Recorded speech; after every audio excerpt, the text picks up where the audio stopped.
And those are some of the headlines. This is Democracy Now!, democracynow.org, The War and Peace Report. I'm Amy Goodman.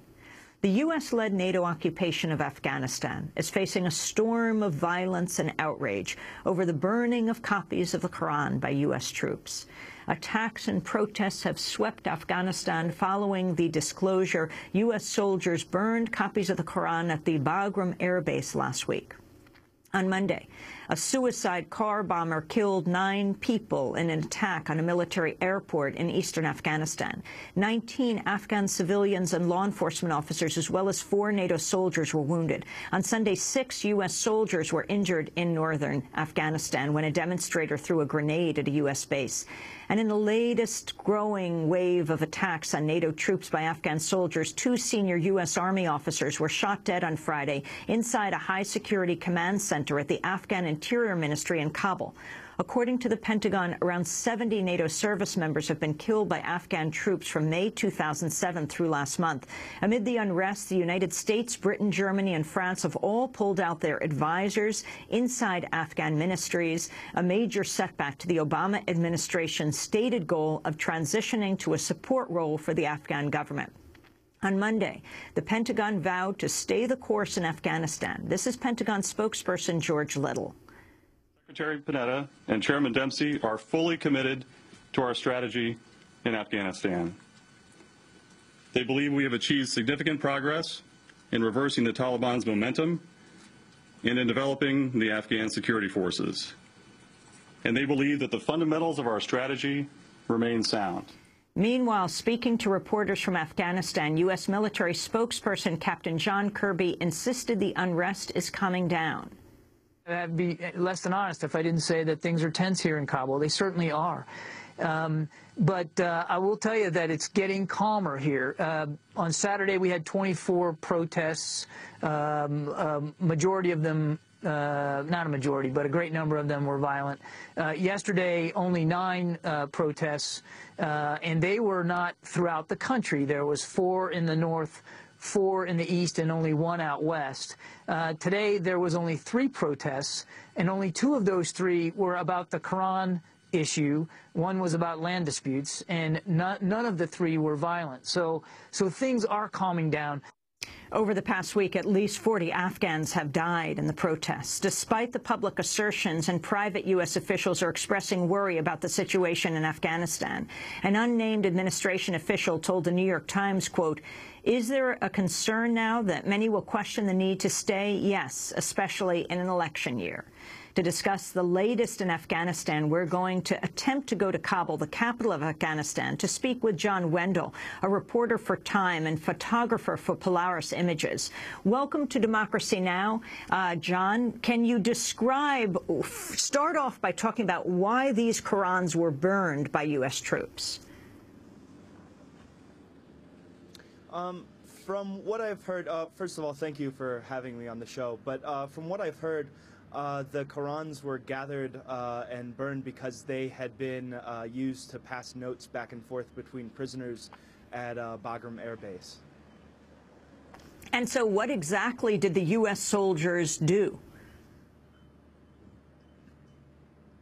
From what I've read and from talking with people, they had gathered them, and I'm not quite sure, but probably under orders they'd been gathered, and from reports I've read, they were gathered, put in a truck, and taken to a burn pit on the base. The base is huge, and burn pits are used to kind of take care of all the garbage on the base. So they were taken there and were going to be dumped into either a burn pit or an incinerator to dispose of the materials.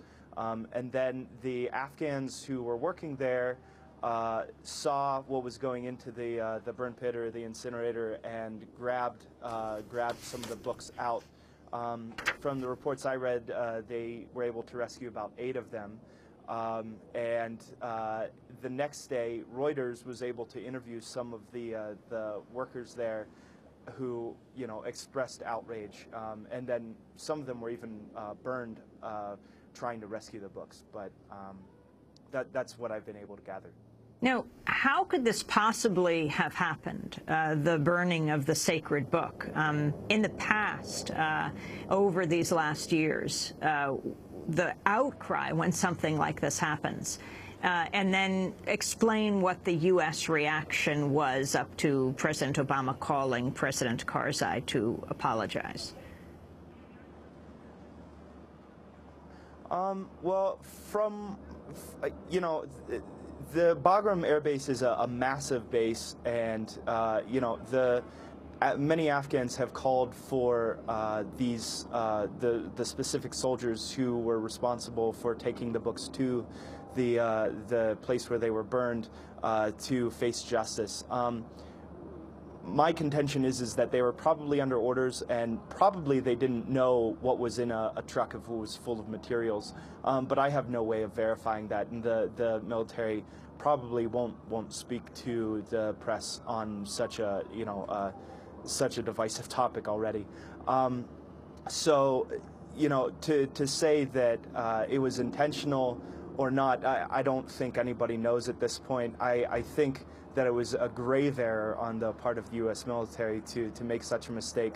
I've lived here for more than 2.5 years now, and I worked down in Helmand province for about 1.5 years for a USAID development NGO subcontractor. And in one of the districts, the U.S. Special Forces went into a house. They threw some flash grenades, and when those went off, they apparently burnt a Koran, and then when they left the compound, they left some women in flexicuffs.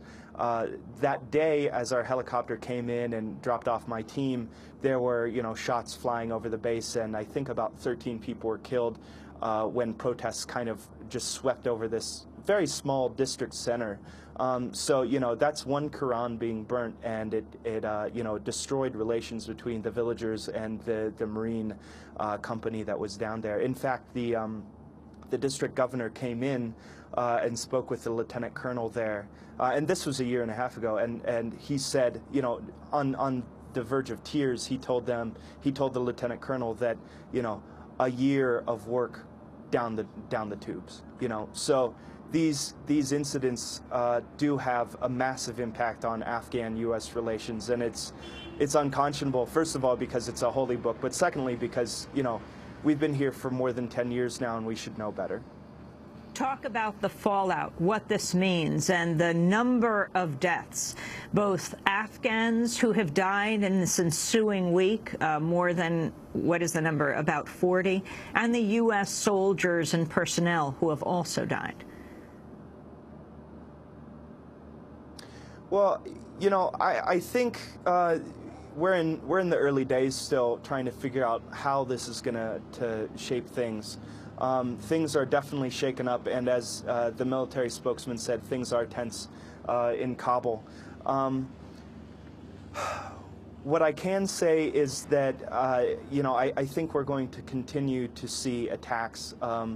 From a report that I did for Time a couple days ago, we've seen that of about 54 NATO deaths, U.S. and our allies here, about 10 of those have been from green-on-blue attacks, which is Afghan security forces on U.S. security forces. And I think that'll probably continue. It has definitely increased in the past few months. What this means is that, you know, U.S. forces are on standby right now across Kabul and across the country. But more importantly, it's going to shape how our relationship stands with the Afghans, the Afghan military and the Afghan government here, because as many news reports and, you know, government officials, Afghan and foreign, are saying, this is going to, you know, sorely strain tensions between the U.S. and the Afghans, and it's going to make it very difficult for not only for Americans to trust the people that they're supposed to be training, but for Afghans to want to have, basically, to have anything to do with Americans who are training them. And this is important because what it does is it makes it difficult for the United States to pull out and achieve the one goal that it's kind of set for itself, which is training the Afghan security forces so that they can stand on their own 2 feet and and provide security in this country. And if the U.S. decides, or European allies decide at some point, that they don't want to do or don't want to continue these training missions, then that leaves an already poorly trained, poorly paid, and poorly equipped Afghan military to deal with an insurgency that's, maybe not becoming stronger, but definitely will not become weaker. John Wendle is speaking to us overlooking Kabul, Afghanistan. He's speaking to us from the Afghan capital. And John, I don't know if you're able to follow U.S. electoral politics. Right now, the Michigan and Arizona primary are taking place today. And President Obama has come under criticism from leading Republicans for issuing an apology for the Koran burning. Republican presidential candidates Newt Gingrich and Rick Santorum each said there's no need for Obama to apologize. Take a listen. Churches are burned in Nigeria. Churches are burned in Egypt. Churches are burned in Malaysia. Do we have a word out of the President of the United States about the fact that maybe they demand an apology for religious intolerance? No. There seems to be nothing that radical Islamists can do to get Barack Obama's attention in a negative way, and he is consistently apologizing to people who do not deserve the apology of the President of the United States, period. There was no act that needed an apology. It was an inadvertent act, and it should have been left at that. And I think the response needs to be apologized for by Karzai and the Afghan people of attacking and killing our men and women in uniform and overreacting to this inadvertent mistake. That is the real crime here, not what our soldiers did. Is there a bigger question about And your response, John, in Afghanistan, in Kabul?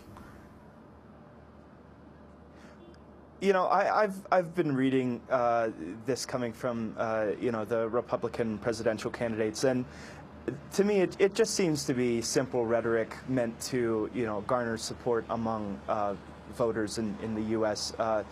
The story I wrote about the 2 killings at the Ministry of Interior, the comments at the end of my story were shocking. The fact that the dialogue in America has come to this is just outrageous to me. I had some of my readers saying that Afghanistan should be bombed back to the Stone Age. And I've heard that sentiment from from American soldiers and from development workers, but to me that kind of talk just does nothing. It's totally, it does nothing for relations. And I think President Obama was correct in apologizing.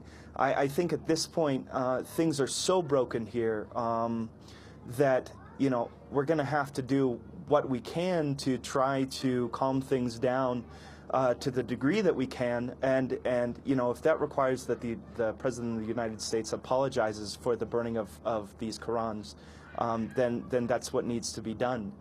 Just so that things can be brought back to where they were just a week ago.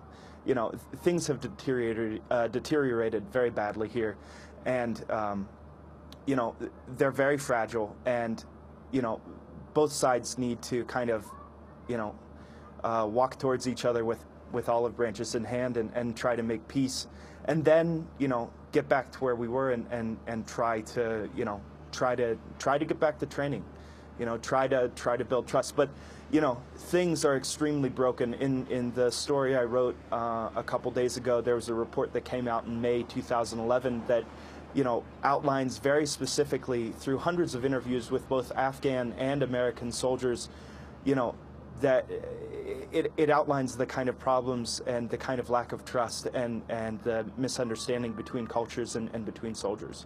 And I think Obama was right to do this, and we need to the U.S. government and military really need to kind of start building all these bridges that have been burned. Mitt Romney, Republican presidential candidate, also said not to apologize. But John Wendle, you have been covering Afghanistan extensively, living there for several years.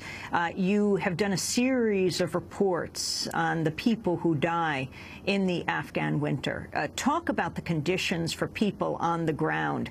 As in this country, well, before the Koran burning, the word was the situation was getting better. I mean, the U.S. spending more than $2 billion a week in Afghanistan. Well, I wish I was wearing a jacket right now. It's a little cold. But we had a beautiful day today. But it has been extremely cold here in the city. You know, I think at last count there are about 24 children who froze to death in refugee and internally displaced people camps throughout the city here. And those numbers may increase depending on the weather, but certainly the number of refugees and IDPs, as they're known, will increase as the security situation in the countryside deteriorates and people feel that the only place that they can come are the big cities like Kabul or Mazar-e-Sharif, Kandahar, or Herat in the west. These are kind of bubbles of security that exist that people can kind of come to, and even if there are no job opportunities, at least there's safety. And you know, it's kind of a measure of, and I think a very telling measure of the lack of security in the country, that people continue to come to Afghanistan. Now, we know that, you know, the urbanization across the world has, you know, been on the rise. There's more people living in cities now than ever before, than are living in rural areas. And so, you know, that's part of it. But mostly people are here for security, even if it means they're living in mud huts with plastic roofs. And John, does the U.S. have responsibility under international law? Does the U.S. have responsibility under international law to provide for refugees in these camps, considering it is occupying Afghanistan? Under international law, I don't know. I think that, you know, just as people, we definitely have you know, responsibility to help take care of these people. I know that the head or former head of the UNHCR, the UN High Commission for Refugees, had said that you know, the United Nations and the Afghan government and the U.S. government and our allies do not have you know, a solid plan for taking care of these refugees, especially as, you know, NATO routinely announces that, you know, there's more refugees returning from Pakistan and Iran, you know, in the past few years because the security situation has improved. But, you know, once they get here, there's nothing for them. John Wendle, I know we might lose you in Afghanistan, but quick question. Who is in charge right now in Afghanistan? Who's got the power? I don't think anyone has the power. It's so fractured here. There's 10,000 groups fighting for little bits of power. Maybe it'll come together. Who knows? John Wendle, I want to thank you for being with us. Freelance reporter for Time magazine, photographer for Polaris Images. John is based in Kabul, Afghanistan. This is Democracy Now!, democracynow.org, the War and Peace Report.